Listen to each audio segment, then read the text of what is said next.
Hey guys, আসসালামু আলাইকুম। তোমরা সব কেমন আছো? তো অনেক দিন পর ভিডিও দিচ্ছি। তো আজকে ভেবেছিলাম তো তালের বড়া করব, ওই জন্যই তালটাকে প্রথমেই আমার শাশুড়িমা মেরে নিল। যে হাঁড়ির মধ্যে তেল দিয়ে দিয়েছে, তেল আর পানি, তার মধ্যে মেথিটা ছেঁকে নিচ্ছে। তো এরপর মেথিটাকে ভালো করে ছেঁকে নেওয়া হয়েছে, এরপর মেথিটাকে ফুটাতে হবে। তো এইদিকে মেথিটাও ফুটানো হয়ে গেছে। এরপর মেথিটাতে দিয়ে দেবো আটা। তো আর একটু করে আটা দিয়ে ভালো রকম করে একটু বেশ, তো মেথিটাকে এরপর আটা দিয়ে মাখা হচ্ছে। তো মাখা হয়ে গেছে, এর মধ্যে এরপর গ্যাসে আগেই কড়াই চাপিয়ে তেল দিয়ে দিয়েছিল।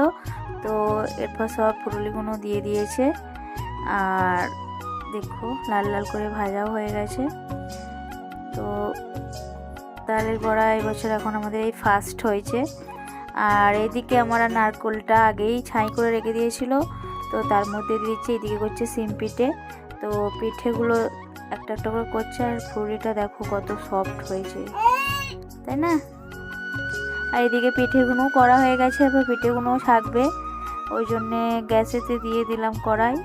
তো কড়াইয়ে তেল দিয়ে দিয়েছে, তেলটা গরম হয়ে গেছে। এদিকে পিঠেগুলো একটা একটা করে দিয়ে দিচ্ছে। তো এইভাবেই সব পিঠেগুলো ছেঁকে নেবো। তো চলো, তো ছাকাটা হয়ে যাক, দিয়ে তোমাদেরকে দেখাচ্ছি। দেন এদিকে ছাকাও হয়ে গেছে। তো এইগুলো আমি একটাও করিনি, এগুলো সব আমার শাশুড়ি মা করছে। দেন পিঠে ছাকা হয়ে গেছে, তারপর আবার ওইভাবেই সেম প্রসেসে সব দিয়ে দিচ্ছে, আবার ওইভাবেই সব ছেঁকে নেবো। আর এদিকে ব্যাকগ্রাউন্ডে আমার মেয়ে চিল্লাচ্ছে। আর এদিকে এই পিঠেগুলোও ছাকা হয়ে গেছে, এগুলো খুব সফট হয়েছে। দেন তারপর দুটোই হয়ে গেছে কমপ্লিট। তো আজকের ভিডিওটা এখানেই, বাই।